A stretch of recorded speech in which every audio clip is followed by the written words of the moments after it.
보시는데요. 우리가 이제 이 시험을 이제 출제하신 분의 의도를 조금 파악을 해야 될 필요도 좀 있어요. 물론 실제 시험에서 약간 논란이 될 수도 있는 부분이 있는데, 예를 들어서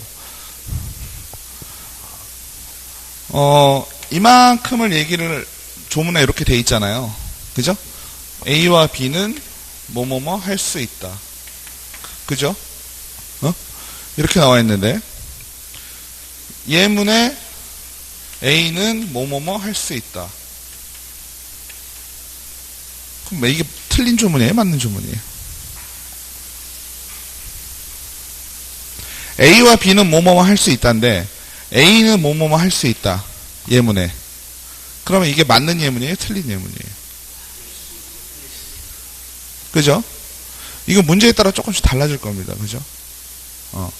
그러니까, 이런 거는 약간 오해의 소지가 좀 있어요.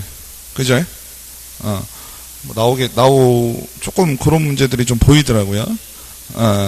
그래서 요거 같은 경우는 우리 요거에서 정답 처리를 안 했어요.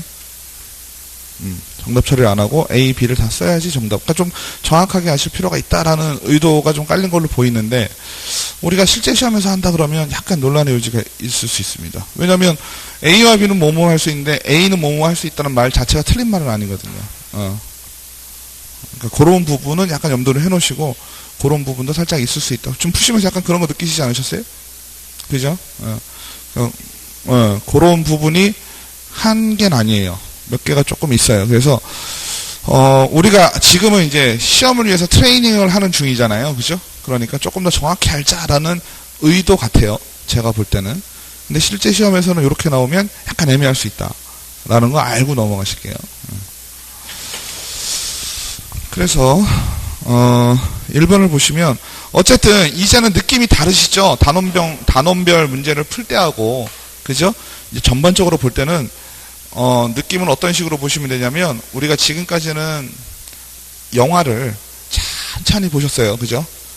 2시간짜리 영화면 2시간 동안 영화를 쫙 보셨으면, 이제는 그거를 20분, 30분 만에 한꺼번에 쫙 보는 거예요.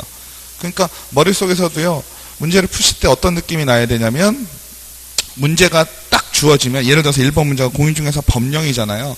그러면 머릿속에 이제 그거를 딱 염두를 해놓으시고, 그러니까 찾아가야 돼. 그죠? 왜냐면 이제는 책 한 권을 두고 거기서 이제 만약에 여러분들이 이거 그냥 푸신다고 생각하시면 책을 계속 이제 펼쳐야 되겠잖아요. 만약에 우리가 책을 보면서 이렇게 푼다고 치면, 그러니까 착착착 넘어가는 그 느낌도 조금 가지시는 게 좋아요. 전 과목 다 공통이죠. 그죠? 예전에는 오늘은 뭐 할 겁니다. 공인중개사 법만 할 겁니다. 조문만 따지니까 조문만 천천히 나갔잖아요. 그렇죠? 그러다가 1시간 끝나고 다음 챕터 나오고 이러면은 거기에 또 익숙해서 이렇게 조금 푸셨는데, 이제는 그 느낌이 아니라 어때요? 처음부터 끝까지 책 한 권이 그냥 처음부터 끝까지 쭉 지나가죠. 그러니까 그런 느낌을 이렇게 빨리빨리 내가 이렇게 마음을 빨리빨리 이렇게 바꾸는 그런 생각을 조금 가지시는 게 좋을 것 같아요. 그죠? 그래서 보시면 1번 공인중개사 법령의 내용 중 옳은 것 이렇게 나옵니다. 그죠? 공인중개사 법령의 내용 중 옳은 것, 다툼이 있으면 판례 이함. 그죠? 무조건 문제가 있으면 판례를 따르게 되어 있죠. 첫 번째, 자동차의 매매 행위를 알선하는 것도 공인중개사 법령상 중개에 해당한가? 이거는 공인중개사 법령상 중개에 해당하려면 어떻게 해야 돼요? 우리가 중개 대상물에 대해서 중개를 해야 되죠. 만약에 자동차 매매 행위를 알선하는 것도 공인중개사법에 위반된다 이러면 맞나요?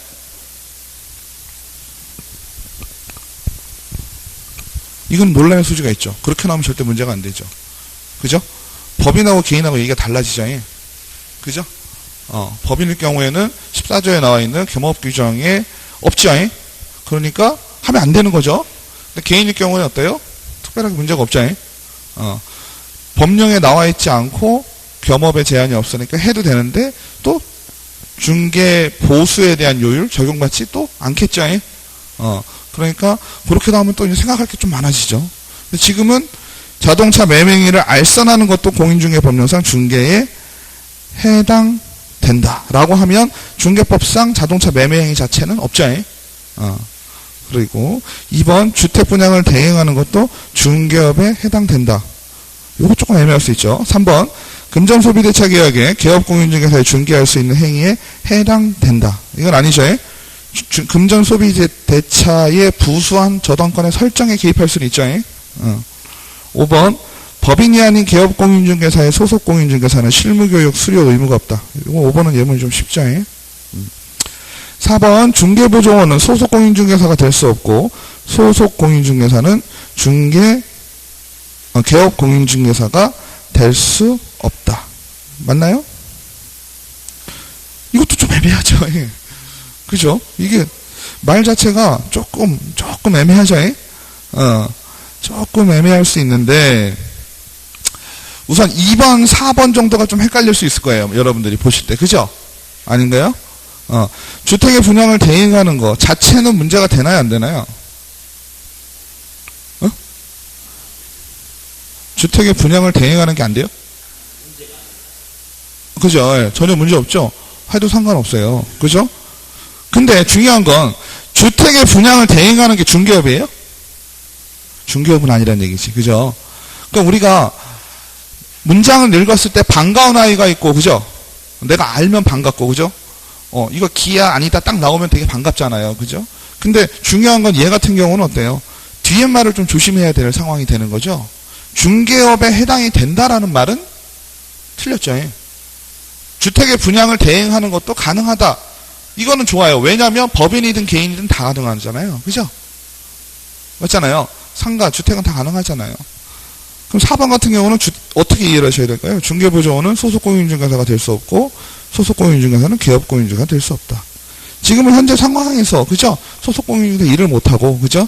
소속공인중개사가 개업공인중개사 일을 못하고 뭐 이런 개념 정도로 이해를 하셔야 되겠죠. 그래서 답은 4번이 됐죠. 그 다음 2번 다음 중 공인중개사법의 재정 목적과 관련하여 법으로 규정되어 있는 것은 그죠? 요거는요 재정 목적에 대해서는 거의 나온다고 보셔야 되겠죠. 그래서 처음에 제가 이 두 번째 파트 돌아갈 때쯤에 한번 그냥 외워보라고 한번 말씀을 드렸을 정도였어요. 그죠? 그래서 이거를 뭐 토시 하나 안 틀리고 다 외우시면 좋지만 그죠? 기본적으로 이 법은 이렇게 나가겠죠. 그죠? 그 다음에 이 법은 공인중개사 법이니까 어때요? 공인중개사의 업무 그죠? 공인중개사의 업무 등에 관한 사항을 정하여 놓은 법이죠. 그죠? 그러니까 논리적으로 한번 이해를 해보세요. 이 법은 공인중개사 법이니까 공인중개사의 업무 등에 관한 사항을 정해 놓을 거고요. 그죠? 업무 등에 관한 사항을 정해 놨으니까 그 업무 등에 관한 사항, 그죠? 에 대해서 어떻게 써요? 공인중개사니까 전문성을 제고하자 이렇게 되겠죠? 그죠? 그리고 공인중개사는 뭐 하는 사람이에요? 부동산 거래? 뭐 이런 거 아니죠? 부동산 거래라는 말이 나오면 뒤에 법이 나오겠죠. 부동산 거래 신고에 나오겠지. 그죠? 우리는 지금 뭐예요? 공인중개사가 하는 거니까 뭐예요? 부동산 중개업이 되겠죠. 그죠? 뭔가를 잘 하자 그러면 부동산 중개업이 될 거란 말이죠. 그러면 부동산 중개업을 건전하게 육성하자 뭐 이런 식이 되겠죠. 그러니까 논리적으로 한번 따져보세요. 이 법은 그죠? 공인중개사의 업무 등에 관한 사항을 정해서 그죠? 그거에 대한 전문성을 제고하고 그럼 공인중개사가 전문성을 가지면 부동산 중개업을 어떻게 건전하고 그죠? 건전하게 육성할 수가 있을 거 아니에요. 맞죠? 순서상으로 그렇게 나오죠. 그렇게 되면 어떻게 되겠다는 얘기예요? 결국은 끝에는 끝에 건 안 잊어버리셨잖아. 그죠? 제가 맨날 얘기하니까 그죠? 국민경제에 이바지한다는 건 앞뒤가 다 똑같아요. 앞에 공인중개사법, 부동산 그죠? 거래신고에 관한 뭐 두 개가 똑같아. 결론은 똑같거든. 국민경제에 이바지함. 여러분들 공인중개사 사무실 차리면 그래서 뭐하라 그랬어요? 친구가 물어봐도 너 왜 공인중개사 사무실을 차렸니? 라고 물어보면 돈 벌라고 이렇게 대답하지 말라 그랬잖아요. 그럼 시험 공부 대충 한 줄 알아. 그죠? 나는 국민경제에 이바지하려고 이렇게 얘기가 돼야 되는 거죠. 되셨죠? 그러면 그거만 맞추면 되겠죠? 개업공인중개사를 건전하게 지도 육성한다. 육성이라는 표현은 맞긴 하지만 그게 개업공인중개사 자체를 얘기하는 게 아니죠. 그죠? 공정하고 투명한 부동산 거래 질서. 부동산 거래 질서는 여기서 얘기할 게 아니라 뒤에서 얘기할 거죠. 그죠? 그 다음 중개 업무를 적절히 규율한다. 이런 거 나오면 좋아요. 세상이 어떤 세상인데 누굴 규율하고 어째. 그죠? 외국에서 부동산 중개 활동을 보호한다. 이거는 뭐 공부하셔서 아시면 우리 법은 어디에 해당이 돼요? 국내에서만 되죠. 국민연수 이바지한다. 이런 문제 나오면 어때요? 땡큐죠. 그죠? 그죠? 무조건 한 문제는 그냥 들어가는 거잖아요. 그죠? 자, 3번 다음 중 공인중개사 법령에 의한 중개 대상물에 해당하는 것은 어떻게 됐을까요? 1번 동호수가 특정된 장래에 건축된 건축물. 우리가 장래에 건축된 건축물, 이미 지어진 건축물 헷갈린다 그랬잖아요. 그죠? 판례에서 우리가 두 가지를 다 따져봐야 된다 그랬었어요. 맞죠?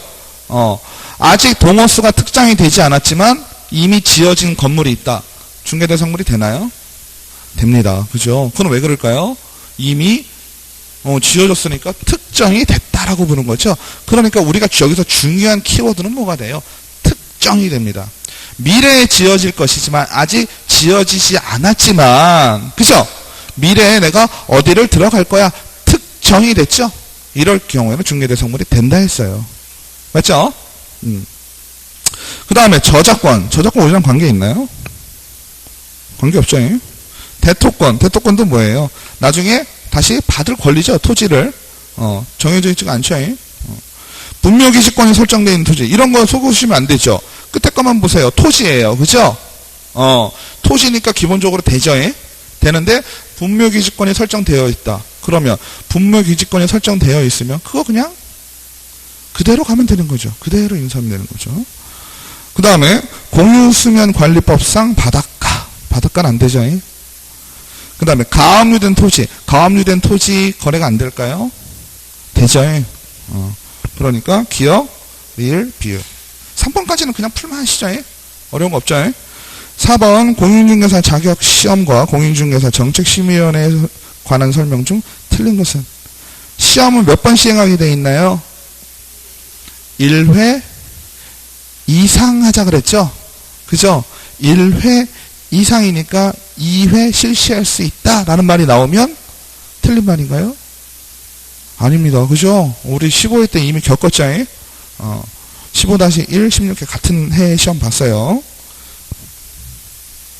2번 시험은 매년 1회 이상 실시한다. 다만 시험 시행기관장은 시험에 시행하기 어려운 부득이한 사정이 있을 경우에는 심의위원회의 의결을 거쳐 당해연도 시험을 시행하지 않을 수 있다. 맞나요? 맞나요? 맞죠? 부득이한 사정이 있을 경우에는 심의위원회에서, 그죠? 공인중개사 정책심의위원회가 그런 거 하는 거잖아요. 그죠? 국토부에 두고요. 시험 시행기관장은 시험 업무를 부동산학과가 개설된 고등교육법 제2조에 따른 학교에 위탁할 수 있다. 이거 중요하죠. 우리가 위탁 같은 경우는 다 할 수 있는데 시험은 어디서는 안 된다 그랬어요. 학교 안 된다 그랬죠. 그죠? 준정부기관 협회에서는 할 수 있다 그랬죠. 근데 학교에서는 교육은 다 하지만, 그죠? 교육은 다 하지만 시험은 시행할 수 없다. 이렇게 얘기했었어요. 그죠? 3번 시험 시행기관장은 응시수수료를 납부한 자가 응시의사를 철회하는 경우 국토부령이 정하는 바에 따라서 응시수수료의 전부 또는 일부를 반환해야 된다. 맞죠? 응시수수료 반환은 대충 어떻게 됐나요? 기억하시기 좋게 어떻게 하라고 했어요? 시험 접수 마감일 기준으로 좀 보자 그랬죠? 마감일 기준으로 아직 마감이 덜 끝났는데 나 시험 보려다가 안 볼 거야. 내년에 봐야지. 이랬다고요. 그러면 어떻게 될까요? 아직 그 사람들이 뭔가의 행정 처리를 아직 안 했죠? 아직 마감을 기다리고 있는 중일 거 아니에요, 거기서. 그죠? 그거 철회해 주는 거, 그거 시험 응시한 거 취소해 주는 건 어려운 일이 아니죠? 그러니까 100% 주는 겁니다. 그죠? 그 다음에 딱 시험 마감을 하면 시험 인원이 결정이 딱 되죠? 맞죠? 그럼 결정이 되면 일주일 동안 바쁠 거라 그랬죠? 맞죠? 일주일 동안 시험 이제 준비해야 될 거 아니에요? 그래서 그 사람들 일주일 동안 되게 바쁘다고. 그러니까 일주일 동안 바쁘니까 일주일 동안 마감 후 일주일이 될 때 내가 취소를 하면 어떻게 되겠어요? 그 사람들 짜증난다 그랬죠? 그죠? 에? 지금 막 세팅해가지고 막 이제 시험 장소도 골라놓고 막 이러는데, 실제로 그렇다는 뜻이 아니라, 우리가 이게, 기억하기, 미리 준비를 다 해놨겠지, 대충 예상하고, 그죠? 어찌됐건 좀 더 디테일하게 하는 게 시험 마감은 일주일일 거 아니에요. 그죠? 시험 마감은 일주일 내에 취소를 하게 되면 몇 프로를 줄까요? 60% 주겠죠? 그리고 마지막은 언제일까요? 언제, 일주일 지나면 어때요? 그다음부터는 좀 여유가 있죠? 여유가 있어도 이미 세팅은 다 끝났지만.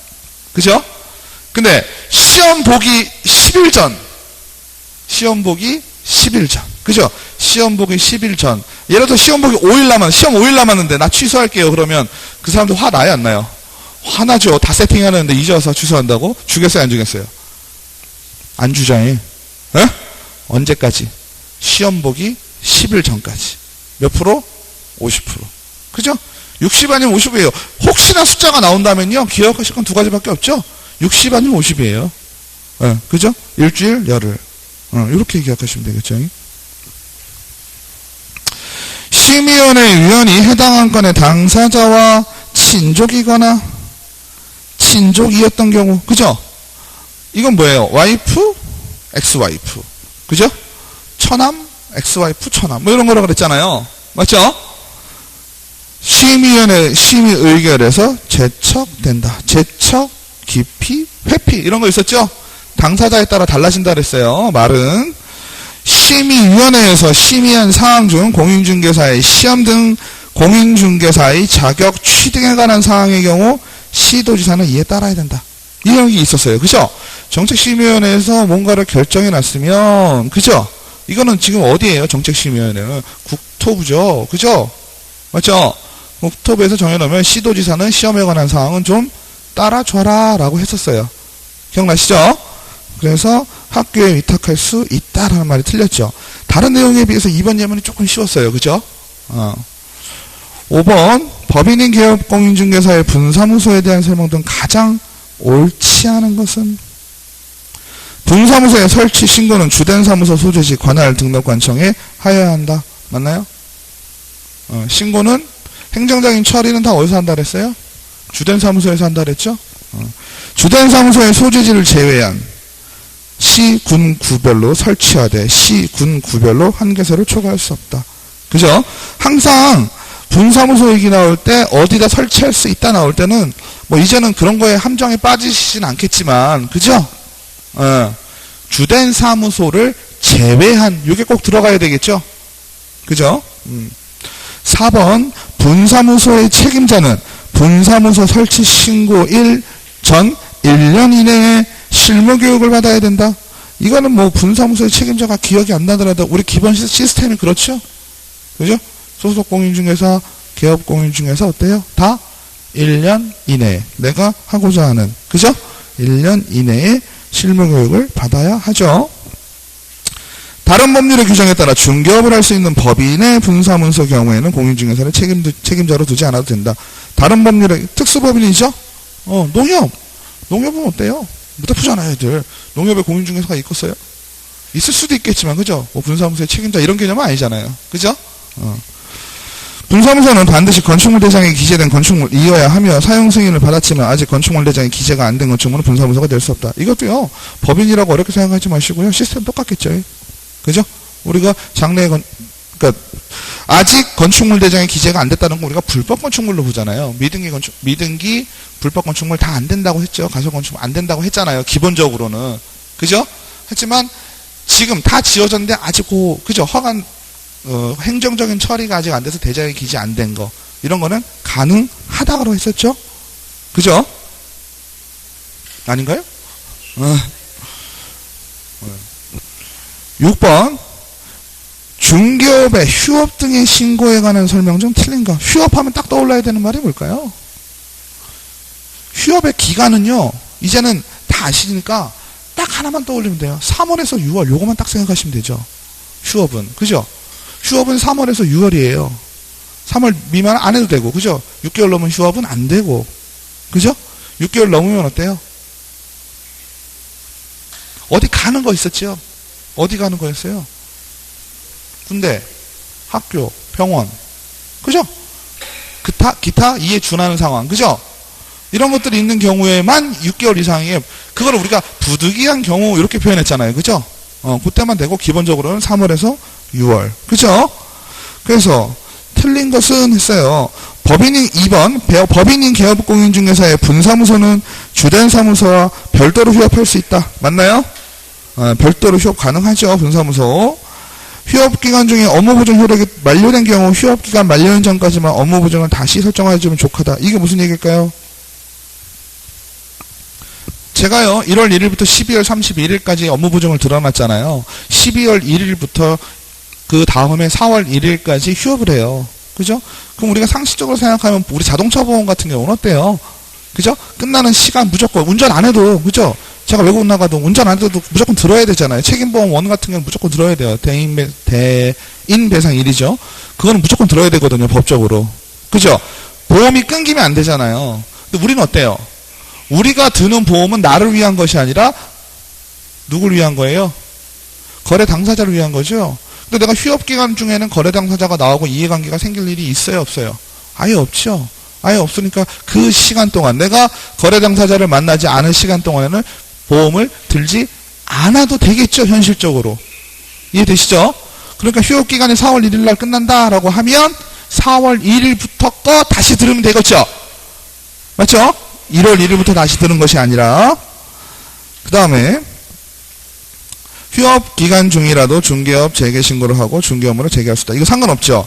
이게 업무정지당한 게 아니고 휴업은 누구예요? 쉽게 얘기하면 자발적으로 내가 한 거죠? 맞죠? 내가 한 거니까 내가 하다가 중간에 원래 휴업의 목적이 있었는데 그 목적이 해소가 되면, 그죠? 다시 그냥 재개할 수 있겠죠? 휴업 신고는 전자문서에 의한 신고가 인정되지 않고 중개사무소 등록증 원본을 첨부하여 방문 신고를 해야 된다. 이거 맞죠? 휴업을 할 때는 뭘 해야 된다 그랬어요? 등록증을 반납해야 된다 그랬죠? 그죠? 재개신고를 할 때 다시 찾아와야 되고. 그죠? 그래서 등록증이 왔다 갔다 해야 되니까 전자문서는 어렵게 생각하지 마시고 인터넷이라 그랬죠? 인터넷으로 못 하는 거예요. 그죠? 등록증 들고 가야 되니까. 맞죠? 1번 부득이한 사유가 있는 경우에도 휴업은 6월을 초과할 수 없다. 이건 아니죠. 아까 부득이한 사유 말씀드렸죠. 그 다음에 7번 개업공인중개사의 손해배상 책임 틀린 거 이렇게 되는 거죠. 2번 공인중개사법에 의하여 손해배상 책임을 보장하기 위한 공탁한 공탁금은 개업공인중개사가 폐업 또는 사망한 경우 3년간 일을 회수할 수 없다. 이거 왜 그런다 그랬죠? 이렇게 이해하시자 그랬죠? 사고가 언제 난다 그랬어요? 사고가 바로 나는 경우 없다 그랬죠? 2, 3년 있다 난다 그랬잖아요. 그죠? 그래서 그렇게 이해하시자 그랬어요. 시험 문제를 풀기 위해서. 실제로는 여러 가지 문제가 있을 수 있겠죠? 그죠? 보험에 대해서 청구권, 뭐 이런 부분하고 같이 물리면 보험 청구권 3년 동안 유효하잖아요. 그죠? 그런 개념으로 3년인데, 그냥, 어찌됐건 중개사고는 바로 중개했을 때 벌어지는 것이 아니라 시간이 좀 흐른 뒤에 발생을 한다라고 이해를 하시자 그랬어요. 개업공인중개사는 보증보험금, 공제금 또는 공탁금으로 손해배상을 할 때에는 며칠 이내에? 15일 이내에. 그죠? 15일 이내에 보증보험 또는 공제에 다시 가입하거나 공탁금 중 부족하게 된 금액을 보전하여야 한다라고 했어요. 그죠? 중개사고 발생 당시에 보증기간과 보증금 청구 당시, 이거 좀 중요하다 그랬죠. 우리가요, 시간의 흐름상 어때요? 내가 1년 단위로 보통 보증을 들잖아요. 그죠? 근데 여기는 공제를 들었고요. 공제. 여기는 보증보험을 들었고요. 여기는 공탁을 했어요. 1년 단위로. 그죠? 이렇게 할 수도 있죠? 그죠? 근데, 현 시점에서, 그죠? 여기가 이제 1년이 이제 이렇게 해요. 요 시점에서, 그죠? 요 시점에서 사고가 발생한 사실을 알았죠. 그죠? 근데 사고가 발생하게 된 날은 1번, 2번. 이렇게 있을 수도 있잖아요. 그죠? 첫 번째 사고 2개가 났는데, 하나는 공제 들었을 때, 하나는 보증보험 들었을 때, 그 상황이죠. 그러면 현재 상황은 공탁이죠. 그죠? 현재 상황은 공탁이니까, 공탁금에서 사고 1, 2에 대한 걸 물어줘야 되냐. 아니면, 사고 났을 당시에 공제였으니까 공제 협회 쫓아가서 달라 그래야 되냐. 이런 문제 발생할 수 있겠죠? 어떻게 되죠? 당시죠, 당시. 당시입니다. 암만 요때 그 사실을 알았다선 치더라도 어때요? 요때 쫓아가서 그죠? 하시면 됩니다. 그 다음에 개업공인중개사에게 고의 또는 중과실이 있는 경우에도 중개의뢰인은 개업공인중개사의 보증기관에 보증금을 청구할 수 있다. 맞죠? 고의 또는 과실이 있어야 되는 거죠. 1번 보시면 보증기관은 개업공인중개사가 설정한 보증금액의 범위 안에서 여기까지 맞죠? 개업공인중개사가 발생시킨 정신적 손해에 대해서 배상 책임이 있나요? 없나요? 없지. 정신적 책임은 배상 책임이 없어요. 누가? 공제나 보험에서. 공인중개사는요? 있죠. 정확하게 얘기하면 있을 수 있죠. 그죠?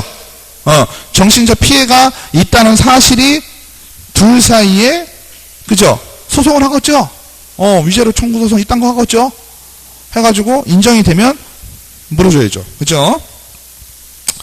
8번 공인중개사법 33조의 금지행위. 아예 대놓고 금지행위 33조 딱 나오네요. 그죠? 요거는 조금 외우시자 그랬죠? 안타깝지만 어떻게 할 수가 없어요. 그죠? 명초 판매, 쌍방, 직거래 뭐 이딴 거 있었죠? 개업공인중개사가 아파트 분양권 매매를 중개하고 주택 외 중개대상물 보수 요율 0.9%를 적용하여 중개보수를 받은 경우. 아파트 분양권이면 이걸 주택으로 봐요? 아니면 그냥 분양권으로 따로 봐야 돼요? 네? 분양권 매매를 중개했잖아요. 분양권은 사고 팔아도 돼요? 안 돼요? 세종시에 계신다고 안 돼요? 이러면 안 되죠? 그쵸? 세종시에 계신다고 안 돼요? 이러면 안 돼. 분양권 매매하는 건 문제 없죠? 분양권은 우리가 어떤 의미가 포함되어 있으니까? 동호수가 특정돼 있다라고 표현하니까. 그죠? 그러면 분양권 매매할 때 그 가액은 어떻게 정하죠? 내가 다 낸 돈. 그죠? 내가 다 낸 돈 플러스 프리미엄. 그죠? 내가 다 낸 돈에는 뭐까지 포함돼요? 대출금액도 포함됩니다. 그죠? 대출금액 어렵게 생각하지 마시자 했죠. 아니, 대출을 내가 니한테 준 거야? 내가 받아서 그 돈을 준 거잖아. 이렇게 이해하시자 했죠. 그죠? 내가 낸 돈이에요. 대출금액은. 은행에서 바로 준 게 아니죠. 은행 소유가 아니니까 내 소유니까. 대출에 대한 책임을 내가 지니까. 그러면 아파트 분양권 매매를 중개했다. 분양권도 결국 주택이죠. 미래 장래에 지어질 주택이잖아요. 그죠? 그러니까 얘를 뭘로 봐야 돼요? 주택 외로 봐야 돼요? 주택으로 봐야 돼요? 주택으로 봐야죠. 그죠? 그러면 주택으로 본다면 기업 같은 경우는 중개보수요율 0.9%를 적용했대요. 0.9%. 주택의 경우 매매 최고 요율은 얼마죠? 아니 그러니까 지금은 주택 외에 0.9%를 적용을 해버렸잖아요. 근데 우리가 주택이라고 쳤을 때는 최대 받을 수 있는 요율이 몇 프로냐고요. 주택의 매매. 4, 5, 6. 그죠? 0.6이죠? 맞죠?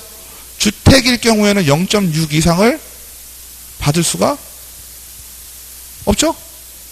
그럼 지금 많이 받은 거예요? 적게 받은 거예요? 많이 받았죠. 그죠? 많이 받은 거 우리가 초과수수료. 초과수수료는 금지행위예요? 초과수수료 금지행위 아니에요? 응?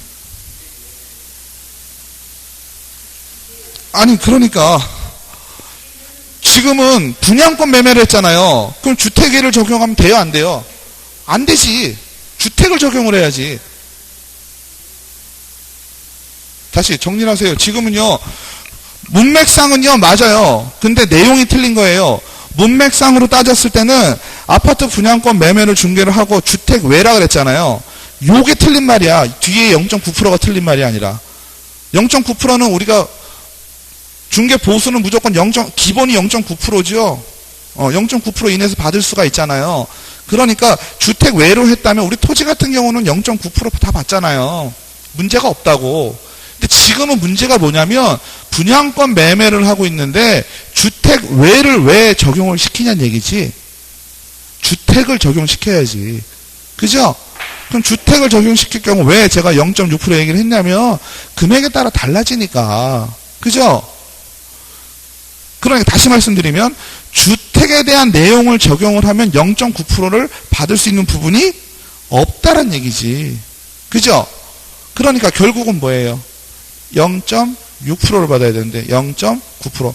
0.4%, 0.5%, 0.6% 다 될 수 있어요. 4, 5, 6 될 수 있어요.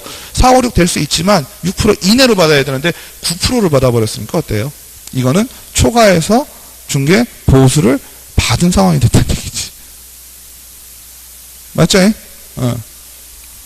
니은 개업공인중개사가 토지와 건물의 임차권 및 권리금, 시설비의 교환계약을 중개하고 그 사례 명목으로 중개보수 한도를 초과하여 포괄적으로 금원을 지급받은 경우. 이거 조금 애매하죠. 근데 여기 뭐가 들어가 있나요? 권리금과 시설비가 들어가 있죠. 그죠? 그러니까 중개보수 요율보다 더 받아도 문제가 될까요? 안 될까요? 안 되겠죠. 그죠? 디귿 소속 공인중개사가 탈법적인 미등기 전매 행위를 중개하였으나 전매 차이. 뒤에 말은 중요하지 않다 그랬죠. 우리는 행위 자체를 했다면 그거는 벌써 불법행위, 금지행위를 했다라고 보는 거죠. 디귿은 뭐예요? 미등기 전매죠. 리을 개업공인중개사가 배우자의 소유 토지를 매수인에게 매도. 이거 웃기는 얘기죠. 솔직히. 그죠? 우리 직거래 하지 말라 그랬을 때 방법이 뭐라 그랬어요? 빨리 와 봐봐. 지금 좋아. 빨리 와. 그렇게 하자 그랬죠. 개업공인중개사가 중개 의뢰인의 동의를 얻어 중개 의뢰인의 주택을 직접 매수. 이거 앞만 좋게 포장하려고 해도 행위만 보자 그랬죠. 그죠? 직접 매수했으니까 직거래죠. 안 되는 거죠. 안 되는 건 뭐예요 지금? 금지행위에 해당되는 거죠.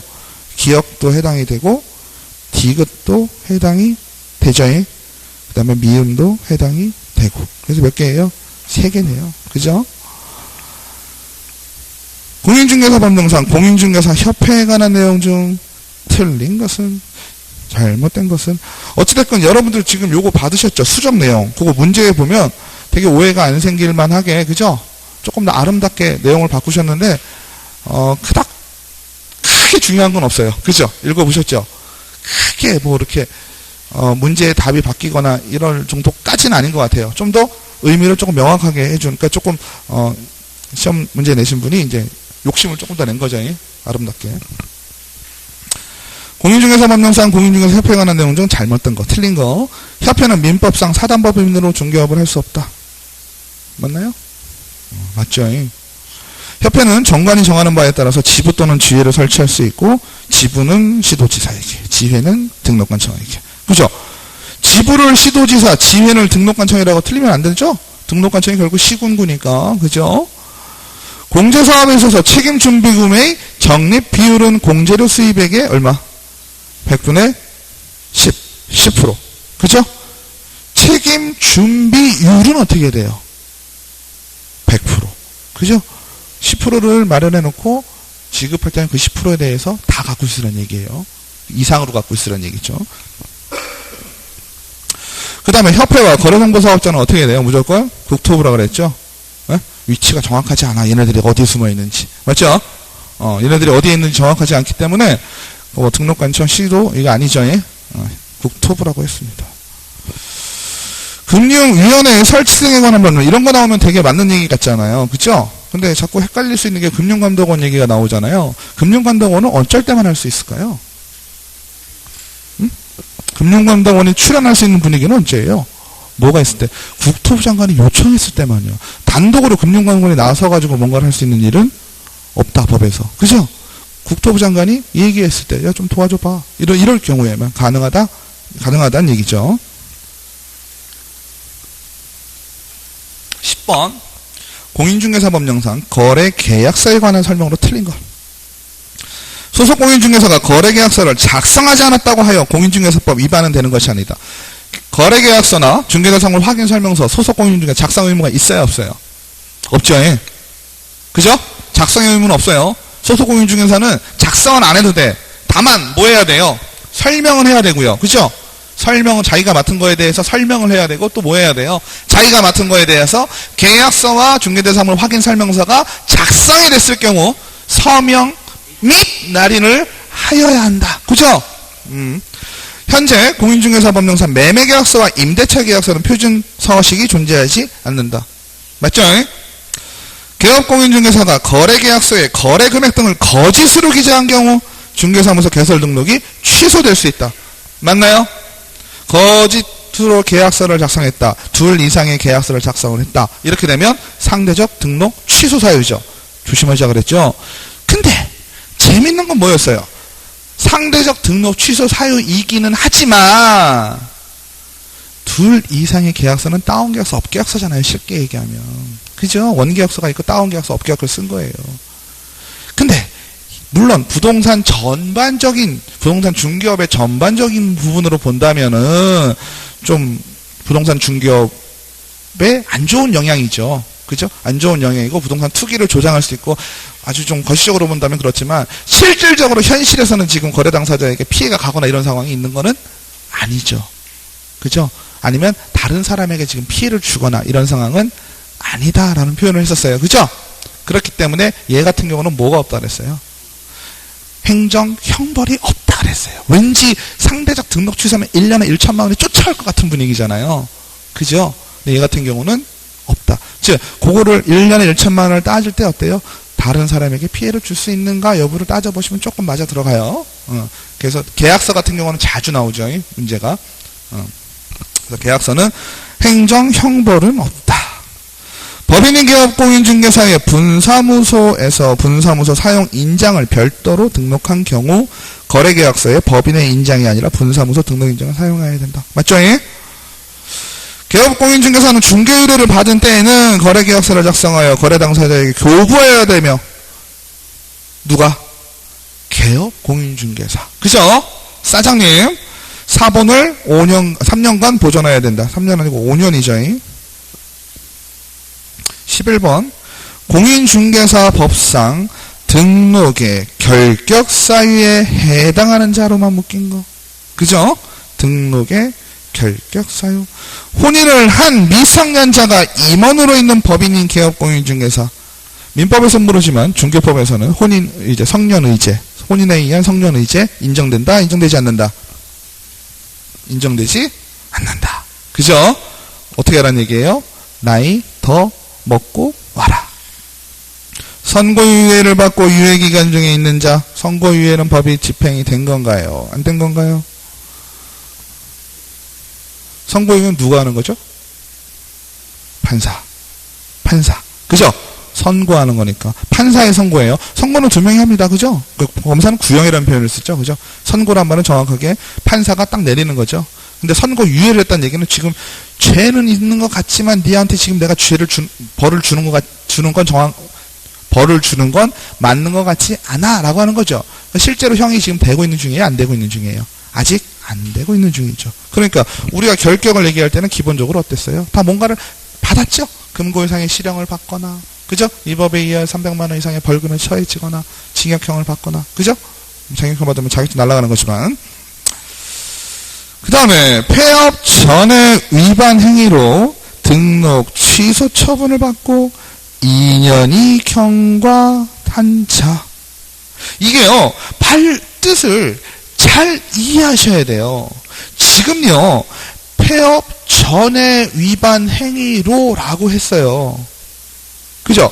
폐업 전에 위반 행위로 등록 취소 처분을 받고 2년이 경과했어요. 그러면 자, 어찌됐건 간에 폐업 기간이 중간에 얼마가 있다는 얘기예요? 1년이 있다는 얘기죠? 그죠? 그러면 폐업 전, 이때죠? 이때 언젠간 모르지만 이때의 위반 행위로 라고 했죠. 그리고 여기서 말뜻을 어려운 건 아니지만 우리가 의미를 조금 정확하게 따져본다면 폐업을 1년 동안 했다라는 의미는 뭐냐면요, 현재는 중개업을 하고 있다라는 의미로 받아들이셔야 돼요. 맞죠? 그렇잖아요. 폐업이 1년 기간이라는 게 지금 나왔다라는 얘기는 지금은 중개업을 하고 있다는 얘기거든. 하고 있으니까 어때요? 1년 기간이 지나서 처분을 어느 순간에 받았는데 그 처분의 사유가 언제 거예요? 폐업 전 거죠. 그죠? 폐업 전 거를 받아서 처분을 받아서 지금 몇 년이 흐른 거예요? 2년이 또 흘렀어. 그죠? 맞아요? 근데 우리가요, 결격을 얘기할 때 다 3년 시리즈잖아요. 그죠? 3년 시리즈의 의미가 뭐냐면 3년 동안은 중개업에 발을 들이지 말고 자숙기간을 가져라 라는 표현을 썼어요. 그죠? 어찌됐건 간에 폐업 기간이 끝난 후 전 걸로 걸려서 2년 동안 자숙기간 가졌어요? 안 가졌어요? 현재 상황. 가졌죠? 가졌고, 또 중요한 건 폐업 기간 1년 동안 시킨 건 아니지만 본인 스스로 알아서 폐업을 했으니까 어때요? 이때도 자숙기간을 가진 걸로 봐야지. 그죠? 그러니까 3년 시리즈가 지금 앞뒤가 맞아졌죠. 2년하고 1년이 맞아진 셈이 된 거예요. 그러니까 등록의 결격이에요? 아니에요? 아니란 얘기지. 그러니까 이게 예문이 한 줄 반밖에 안 되는데 이런 뜻이 되는 거예요. 결론은. 그렇게 되죠? 그러니까 우리가 딱 봤을 때 팍 떠올라야 되는 건 뭐예요? 숫자만 보시면 돼요. 폐업 기간은 어떻게 해요? 쉰 기간에 추가시켜준다. 합치면 된다. 지금 2년 쉬었다 그랬잖아요. 그죠? 2년이 경과됐다 그랬잖아요. 그죠? 등록 취소 처분은 받고 2년이니까 취소되고 지금 2년 지났다는 얘기잖아요. 2년 지나는 거에다 플러스 폐업 기간도 추가를 해줘라. 3년이 지났다고 보는 거죠. 자격 취소 처분을 받고 3년이 경과되지 아니한 자. 자격 취소는 뭐예요? 자격증 날라갔다는 얘기죠. 뭐 징역형이나 뭐 이딴 거겠죠. 그러면 3년 동안 뭐도 못해요. 시험도 못 보죠. 응시에도 결격이고, 그죠? 등록에도 결격이고. 맞죠? 결격이죠. 도로교통법 위반 300만원, 공인중개사법 위반 200만원. 우리가요, 요런 벌금형은 공인중개사법에 이 법에 의해서 300만원 이상의 벌금형을 받은 경우 결격에 된다는 게 나와 있잖아요. 그래서 항상 어떻게 하라 그랬어요? 다른 법과 같이 있을 경우에는 분리해서 선고하라 그랬잖아요. 그죠? 그래서 공인중개사법, 앞에 거 상관없죠? 도로교통법 뭐 이딴 거 필요 없어요. 뭐 식품 위협 위반 이런 거 필요 없죠. 우리는 공인중개사법만 중요해요. 그래서 공인중개사법 위반으로 200만원의 벌금형을 받았다. 그러면 3년이 경과돼야 되겠죠. 중요한 건 뭐예요? 언제부터? 선고 받고. 그죠? 선고 받고 3년 동안이에요. 맞죠? 등록 취소 처분은 그 이후에 나오죠. 그죠? 결격 사유가 되니까 어때요? 절대 등록 취소잖아요. 무조건 취소시켜야 되잖아요. 근데 등록 취소가 되는 거는 선고를 받고 좀 지난 다음에 또 되겠지. 그죠? 근데 우리가 결격의 기간을 따질 때는 어째요? 300만원의 벌금형을 선고 받고. 그죠? 받고 3년이에요. 취소 처분 받고 3년이 아니라. 아시겠죠? 그래서 결격에 해당하는 건 어떤 거예요? 기업과 리을. 맞죠? 기급번.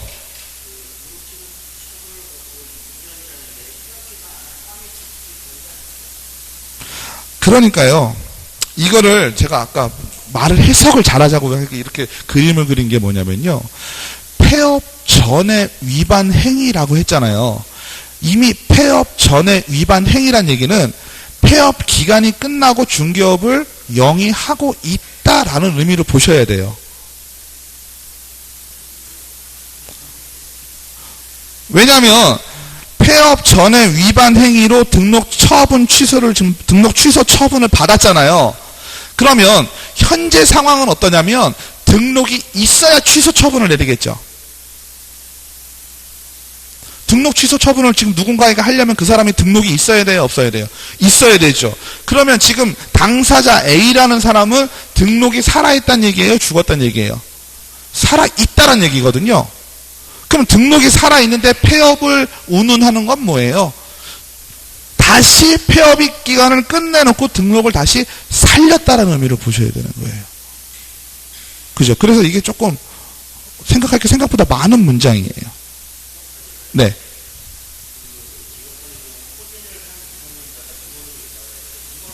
네.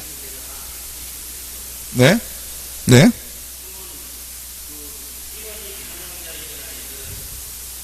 아니죠. 등록의 결격 사유는요, 다 해당이 되죠. 등록의 결격은요, 그러니까 공인중개사가 말씀하신 거는 그거죠. 혼인을 한 미성년자가 임원으로 있는 법인은 개업 공인중개사. 우리가 등록의 결격이다. 중개보조원도 등록의 결격 사유가 있으면 안 되잖아요.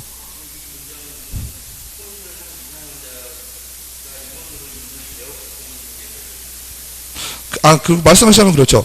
혼인을 한 미성년자가 임원으로 있는 법인. 그죠? 그럼 법인 자체가 네. 안 되죠. 지금 얘기는 뭐냐면 법인인 개업공인중개사는 뭘 얘기하는 거예요? 법인 자체를 얘기하는 거죠. 맞죠? 뒤에 말부터 하시면은 법인인 개업공인중개사라는 건 회사를 얘기하는 거죠. 그죠? 그럼 등록의 결격이 회사가 등록의 결격이 되냐 안 되냐를 따지는 거잖아요. 그럼 법인이 등록의 결격이 되냐 안 되냐를 따질 때 법인의 임원 또는 사원이 결격 사유가 없어야 된다라고 하잖아요. 근데 앞에가 미성년자잖아요.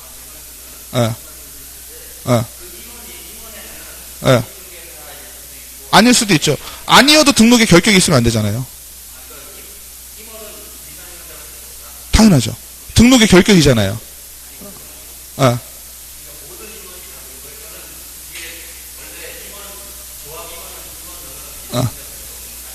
네네.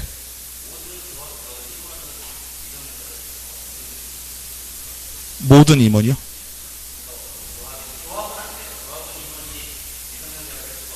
네.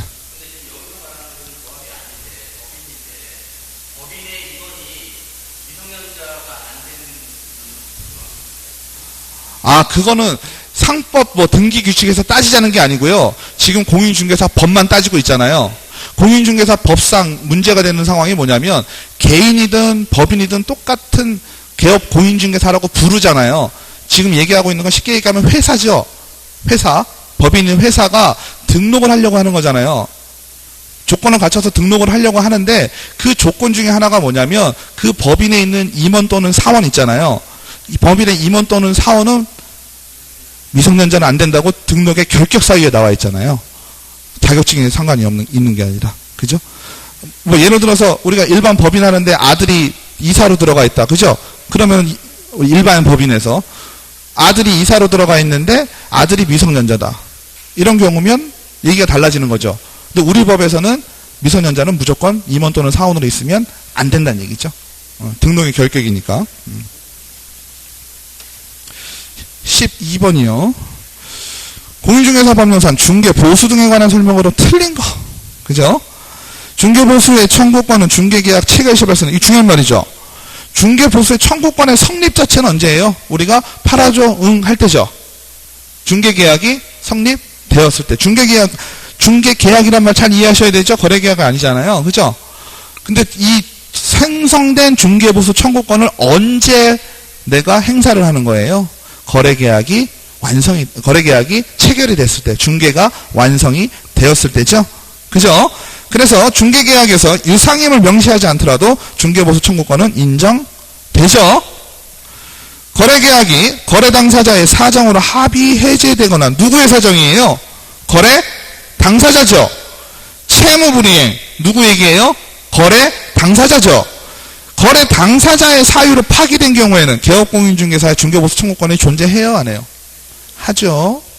받지 못하지만 청구권은 존재해요. 근데 중개보수가 1억이다 그러면은 그건 무조건 소송에서 받아내야 되겠죠. 회사 같은 경우. 그죠? 1억 같은 경우는 내가 그 사람 안 봐도 그만이죠? 1억 우선 받아야 돼요. 일반적으로는 어때요? 그렇게 못하죠. 300만 원, 500만 원 갖고는 못하지만 1억이라면 저 같으면 하겠어요. 동일한 중개 대상물에 대해 동일한 당사자 간의 매매를 포함한 둘 이상의 거래가 동일기에 이루어지는 경우. 이거 중요하죠. 뭐가 다 똑같아야 돼요? 당사자가 똑같아야 되고요. 대상이 똑같아야 돼요. 그죠? 기회도 똑같아야 돼요. 그죠? 매매가 하면서 전세가 바로, 그러니까 이건 상식적으로 어때요? 그런 상황이 발생하면, 두 개 다 받기 되게 민망한 상황. 그죠? 상식적으로는 되게 민망한 상황이에요. 민망할 때는 어떻게? 큰 거 하나만 받으면 돼요? 근데 보통 큰 게 어떤 거예요? 매매가 크죠. 임대차보다 매매가 큽니다. 그죠? 주택의 경우 중개보수는 매매, 교환, 임대차 등의 거래계약의 유형에 따라 다른 기준으로 정확하다. 맞죠? 매매와 교환에 따라서 매매, 교환과 임대차가 중개보수 요율이 다르죠. 분사무소에서 중개를 완성시킨 경우에도 주된 사무소의 소재지를 관할하는 시도조례. 이게 제가 조금 껄쩍지근했었는데, 분사무소에서 중개를 완성시키면 분사무소를 관장하는 시도, 그죠? 시군구, 거기에 시도조례를 따라라 라고 돼 있죠. 그죠? 그래서 주된 사무소가 아니라 분사무소를 관할하는, 그죠? 분사무소의 소재지를 관할하는 시도조례의 정한 기준에 따른다. 13번 공인중개사법령상 중개사무소에 관한 설명으로 옳은 거. 중개사무소는 50제곱 이상이어야 된다. 중개사무소 면적 제한이 있던가요? 없었죠? 그죠? 면적 제한이 없었죠?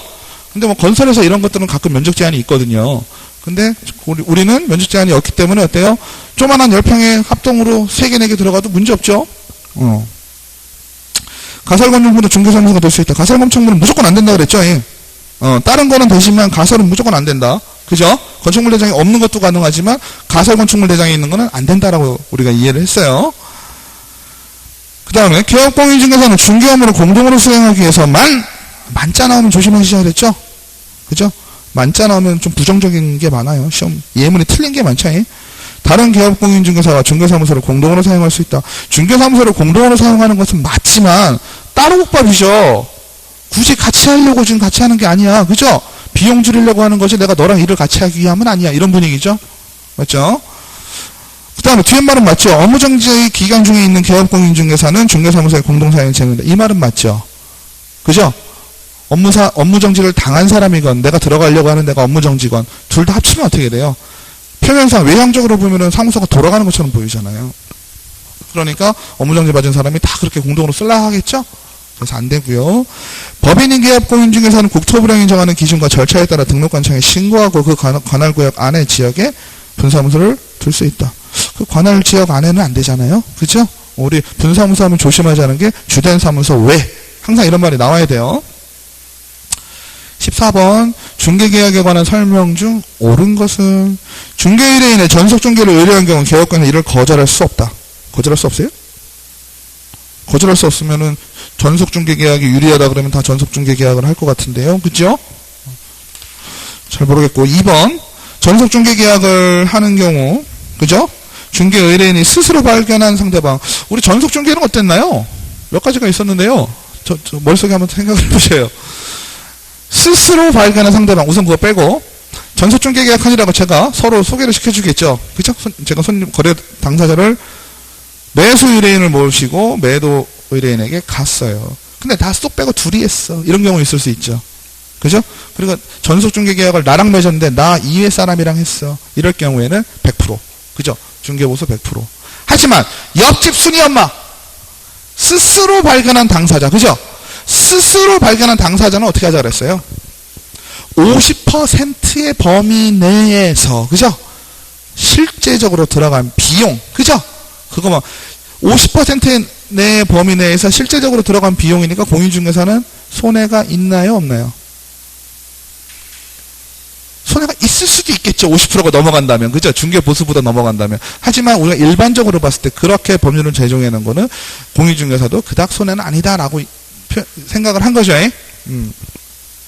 50%에 해당하는 금액이 아니라 50%의 범위 내에서 그죠? 범위 내에서 실제로 들어간 비용.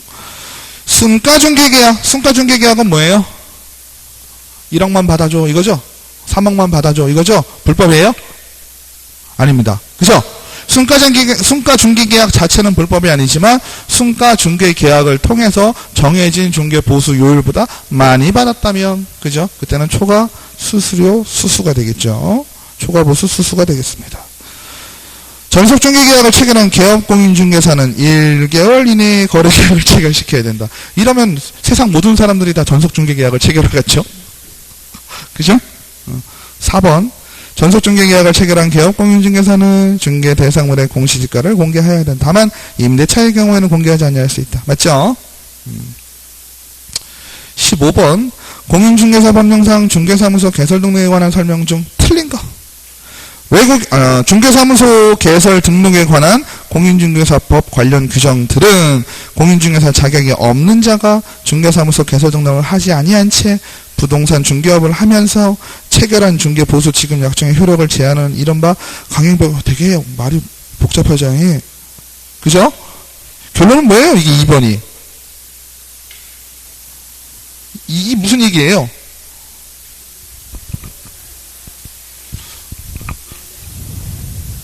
한마디로 줄임 뭐예요? 아니, 그거 맞는데요. 무등록자잖아. 그죠? 앞에서 말을 많이 해놨지만 결론은 뭐예요? 무등록, 우리 아는 말 중에 무등록자잖아. 그죠? 무등록자가 체결한 중개 계약, 아니, 체결한 거래 계약, 어떻게 돼요? 거래 계약 자체는 유효. 그죠? 유효합니다. 하지만, 뭔 안 돼요? 중개 보수는 받을 수 없죠. 그죠? 강행법규에 해당이 되고. 중개사무소 개설 등록 신청 시에는 당해 지자체의 조례를 정하는 바 수수료 납부해야 된다. 맞죠? 여기서 우리가 얘기하는 건요, 헷갈리지 말으셔야 될 건요, 우리가 받을 돈은 뭐예요? 중개 보수예요. 그러니까 수수료랑 헷갈릴 일이 없죠? 수수료는 뭐 하나만 기억하시면 돼요? 최초 자격증 받아올 때만 수수료 안내. 요것만 기억하시면 되죠? 그리고 중요한 건 뭐예요? 그 증을 누가 주느냐에 따라서 누가 정했냐가 나와요. 그죠? 등록증은 시군구겠죠? 자격증은 시도겠죠? 재발급 받을 때. 그죠? 그것만 잘 주의하시면 돼요. 경기도 수원시 영통구에 중개사무소를 두려는 자는 영통구청장에게 등록 신청해야 된다. 맞죠? 이거 이제 안 헷갈리시죠? 구자 붙은 건 무조건 구로 가자 했어요. 광역시건, 뭐, 특별시건 상관없이. 일반 행정시건. 업무보증의 설정은 중개사무소 개설 등록 기준에 해당하지 않는다. 이 중요한 말이죠. 업무보증 설정은 등록할 때 필요해야 안 해요. 업무보증은 언제 얘기해요? 내가 등록을 한 자만 할 수 있어요. 그죠? 업무보증은요, 등록을 한 자만 할 수 있어요. 이해되시죠? 근데 우리가 착각할 수 있는 게 어디가 좀 있냐면 분사무소하고요. 그 다음에 매수신청 대리인. 그죠? 요때는 조금 헷갈릴 수 있어요. 근데 그때 잘 생각을 해보시면요. 분사무소도 기본적으로 주된 사무소가 있어야 되죠. 주된 사무소가 있다라는 말 자체는 이미 그 법인은 개업 공인중개사 등록증이 있다는 얘기죠. 등록증이 있으니까 분사무소 설치할 때는 어때요? 그 전에 공제나 보증보험, 그죠? 업무보증을 설정하셔야 되는 거예요. 매수신청 대리인은 어때요? 매수신청 대리인은 누구만 될 수 있나요? 개업 공인중개사 사장님만 될 수 있잖아요. 그 사장님은 지금 등록이 있는 사람이에요? 없는 사람이에요? 있는 사람이죠. 그러니까 매수신청 대리인 할 때, 매수신청 대리인 신청을 할 때는 어때요? 업무보증을 설정해야 되겠죠. 맞죠? 이해되시죠? 내가 최초로 자격증만 들고 있으면 어때요? 그때는 내가 업무보증을 들고 싶어도 들 수 있는 자격이 없어요. 그죠? 들 수 있는 자격이 없지요. 자격이 없지만 내가 등록을 해야 비로소 업무보증을 들 수 있는 자격이 생긴다. 그때가 언제예요? 내가 등록이 되었을 때가 언제예요? 7일 내에 서면으로 통지 받았을 때. 그죠? 등록증 찾아왔을 때가 아니라 서면 통지를 받는 순간부터 우리는 보이지 않는 4차원의 벽이 생긴다 했잖아요. 그죠? 넘을 수 없는 4차원의 벽이 생긴다고 했잖아요. 기억나시죠? 1번, 외국인은 공인중개사 자격을 취득하였더라도 국내에서 중개사무소 개설 등록을 할 수 없다. 아니, 그러면 외국인에게 왜 공인중개사 자격증을 따게 만들어? 그렇지 않아요? 자격증, 그러면은 우리나라에서 따가지고 지네 나라 가서 해란 얘기인가? 그건 아니죠. 외국인도 공인중개사 자격을 취득을 하면 국내에서 중개사무소 개설 등록을 할 수 있다. 좀 쉬었다 하실까요?